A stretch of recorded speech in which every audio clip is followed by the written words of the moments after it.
18 QOLs. That is the total number of QOL improvements I listed between two videos I did concerning things I would still like to see in Genshin Impact. And among these things listed, the very first one in the very first video was artifact loadouts. I mean, literally the first, like, number 1 out of 18. And I mean, that's for a reason. It's not by coincidence. That feature has been requested for so long that anytime QOL comes up as a conversation, it kind of just heads the top of the list. I would say maybe alongside a skip button and perhaps removal of assigned days for material farming in domains, which are also things that I listed. Actually, let me go ahead and just play that snippet right here. Alright, so starting out at number 1, it's artifact loadouts. We just got the artifact crafter, and that's great. That's progress, baby. But loadouts is the other thing the community at large has requested many times, including myself. Yeah, loadouts. Where are they? Where are they? I'll say it every time, dude. I'm gonna say it every time until it exists. Where's the loadouts? It's a quality of life that just should have been here, you know? It's convenient. And Genshin is a game where characters can have many builds and playstyles.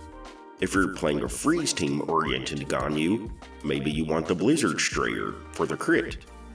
But if you're playing a melt based Ganyu, maybe you want Wanderer's Troop. There are several reasons why you may want to equip a particular build on the fly. And as well, you might not want to just totally toss the pieces you already have equipped into the ether. Loadouts would do that, they're the answer. I mean, it sure beats throwing them on some level 20 character you never play as a way to just consolidate them all. Of course, it would need some features, such as warning the player if a particular artifact in the loadout is already equipped on another character. But okay, and? Sure, whatever, just let us do it. To be fair, it's probably something for veterans, since vets would be mostly the ones to have multiple builds for a single character. It's hard enough to get one build for a character. Someone new to the game isn't worrying about a second build yet, so yeah, this is a veteran request more than anything. But still, for all 12 of those Kaching players that like to bring their physical builds out for whatever reason, this could be a welcome addition. Well, after 4 years and a few months, I'm super happy to announce that we're finally getting the artifact loadouts in Wuthering Waves, in WuWa. You're coming in WuWa, in the Echo set. With the echoes, you can do a loadout. You can load out with the echoes. Yeah. Yep, echo loadouts. Oh my god. Yeah. Okay, listen. Before I even get started here, let me just make one thing clear. I'm not a Kuro bot or a Hoyo shill at all. I play Genshin Impact and Wuthering Waves, and I get different experiences from both games. So, like, I'm not a tribal player whatsoever. So, to anyone expecting a Genshin haze or a WuWa glaze, that ain't what I do around here. That said, I will mention one game in the context of the other if it's relevant. And oh boy, this is relevant. This is a moment of ambivalence for me. I mean, I'm really excited for Wuthering Waves right here, but at the same time, all this does is make me that much more frustrated with the fact that Genshin just won't do this. They won't do load. Why didn't they? Hoyo, wake up, please, please. You are literally just letting another company capitalize off of something you just don't want to do. Like, and I mean, I'm fine with it because I like Wuthering Waves. Competition is cool. But still, like, from a business perspective, I don't get why they don't do these things. Why do they not do these things? It's like, sure, they make all the money in the world, but even the whatever 10 million, 20 million, 30 million that Wuthering Waves make, you know, that could be going into your pocket. But there are people that are spending in a different game because they feel that game is more so catering to the things that Genshin lacks, you know? And it's insane to me because it's like, dude, all you gotta do is hire like two teenage coders off the street to put this in your game. Like dude, like, it's not that hard.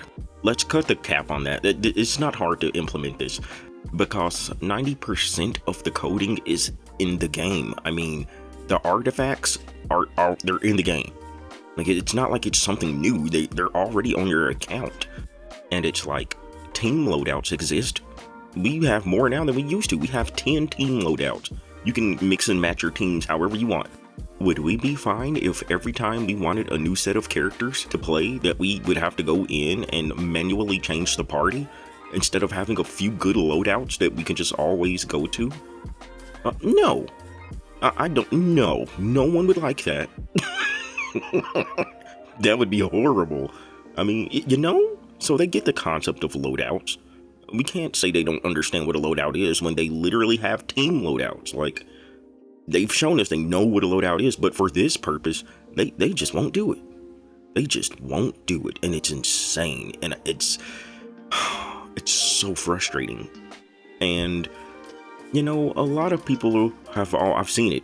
I've seen this, and people are like, well, it doesn't matter, or it's not a big deal. Dude, at the point that there's another company making a competitive product and making millions off of that, just based off of implementing some of the things that you're not implementing, that's a big deal. That's a big deal, dude. Like, WuWa's entire existence means that artifact loadouts must be a big deal. Like, that's directly correlated.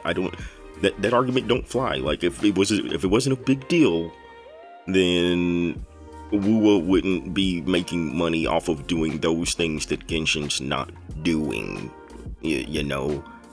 And considering that could lead to millions of dollars for another company, then I would indeed say that's a big deal. What?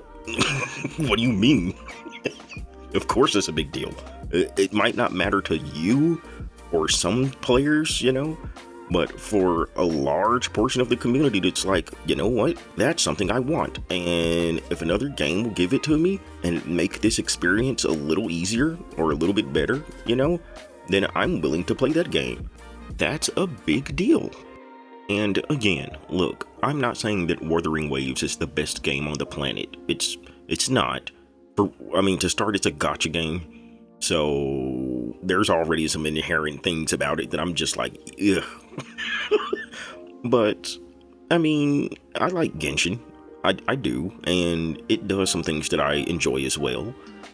So that's not to say that Wuthering Waves is like this perfect game, but it is saying that if you're not doing some things, then someone else can come along and capitalize on those things that you're not doing. And that can be a selling point for some people. There you go. Hey, they're doing it. I'll go over there. And it's like, also, I'm a veteran in Genshin. Like, dude, I've played the game since the first day it ever released. So I have quite a few characters. I have way more artifacts than I need. Artifacts that are just too well built. Like, they're level 20, and I've done things like change sets for some characters and stuff over time, and I look at them and I'm like, I'm just not gonna get rid of this artifact cause it might actually be decent one day. And yeah, like, there's just so much on my account, and artifact loadouts is really something you would expect more for veteran players because, again, newer players are just trying to get their first builds going, right? Like, they just need to build their character at all, let alone building them again. But I get that it's a veteran thing, but to that point, that just makes it all the crazier to me that Wuthering Waves got their Echo loadouts before Genshin got artifact loadouts, when Wuthering Waves has not been out for a full year yet, and already you can save echo loadouts in that game, even though like there's not even that many echo sets yet. I'm not as well versed in Wuthering Waves as I am in Genshin. Like, if you asked me about building characters in Genshin and what's the best and everything, I can go right off the top of my head on that stuff because I just played the game forever, you know? I could give you numbers and stats and all kinds of crazy things. But when it comes to Wuthering Waves, I'm not like that. I know what the echo effects are. I know what I know what the sets do and everything, but I can't tell you a second set for any of the characters. and that's the ironic thing here, okay? Like, I'm not asking this rhetorically. I'm literally wondering what characters in Wuthering Waves have a second build or they would even need a second echo set. I'm literally asking because I build the best set and that set stays on my character no matter the situation. The only time that has changed is with the new echo sets, but that's changing over to a new echo set. Like when I changed my Zhizhi and my Yinlin over to the new coordinated attack set, the Empyrean set. Like, okay, I changed it over, but I don't have the Glacio set now that I used to have on Zhizhi. Like, it's just gone. You know? That's what I'm saying. Like, what characters even need a second set in Wuthering Waves? And I'm not asking that in a smart aleck way. I'm asking that quite literally. Who needs a second set? And so, at least from my point of view when it comes to that, that also makes this crazy because it's like, I feel like Wuthering Waves is the game that needs it less. I don't know. Again, I'm not saying that for sure. I don't know second builds in Wuthering Waves like that to say that for sure.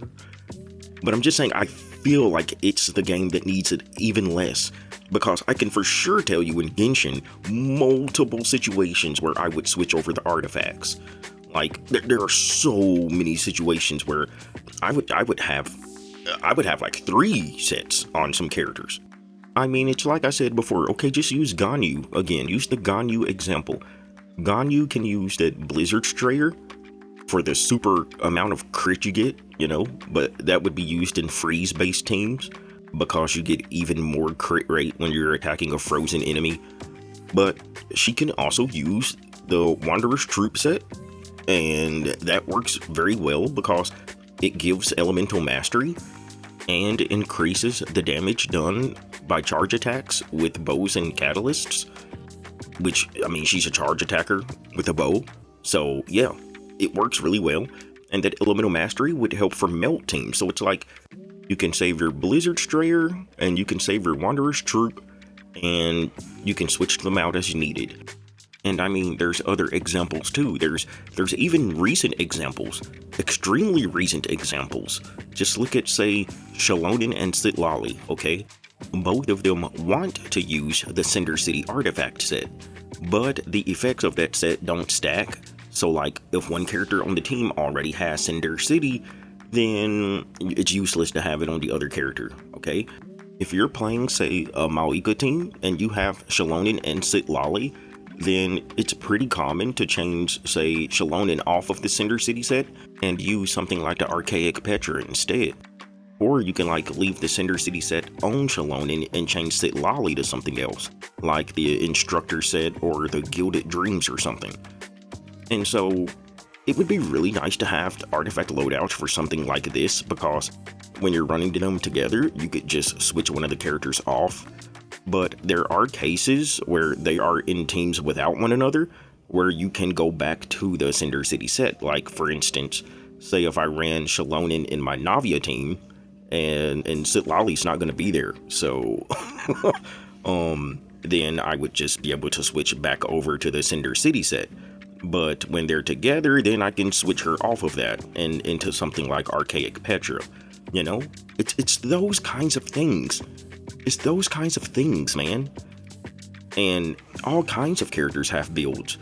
I don't know, before Maoika came out, I was using Toma for my burning teams with Kennich and Emily, and because of that, I had him running the Deepwood set, because it gives the dendro shredding, right? So someone in the party needed it, and Toma was the one to carry it.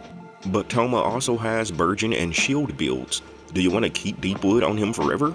Highly doubt it.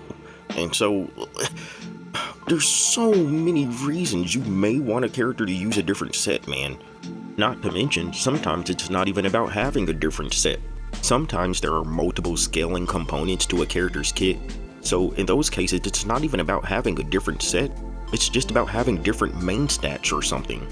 Like for example, Bennett, Noblesse Oblige, you can run him with HP, HP, and healing, or HP, HP, HP if you want, some better healing for him, or you can go attack, pyro, and crit if you're trying to do some damage. And that's just all on the same set, so yeah, sometimes it's just about having different main stats and stuff. Anyway, there's not much else to say on this topic. I am really glad to see the Echo loadouts coming to Wuthering Waves, but to anyone saying that Genshin Impact doesn't need this or it doesn't matter, just stop. It's not doing anyone any good, it's not doing the game a service, and if you wouldn't use loadouts, that's cool, that's fine, but wouldn't you want the majority of players for a game to be happy? Shouldn't you want the majority of players to be happy?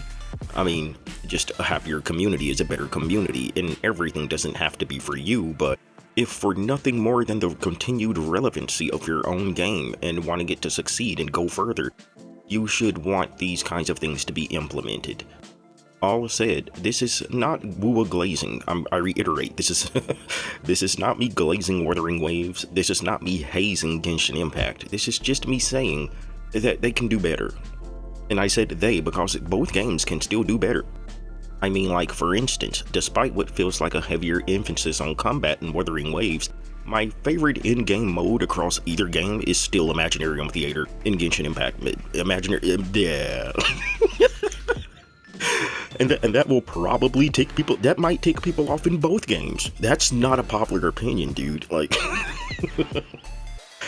and yet and still, like, it's the truth. So, I mean, I feel like Wuthering Waves can still do better stuff, but in this instance, I feel like Genshin needs to be copying Wuthering Waves in this case. Because, I mean, it was out first. There's just kind of no excuse. So, yeah, those are my thoughts on the subject. I really would like to see this. Any day now, Genshin. Any day. And before anyone gets too tribal, just remember, phlogiston is still bad and flying should not be unconditional.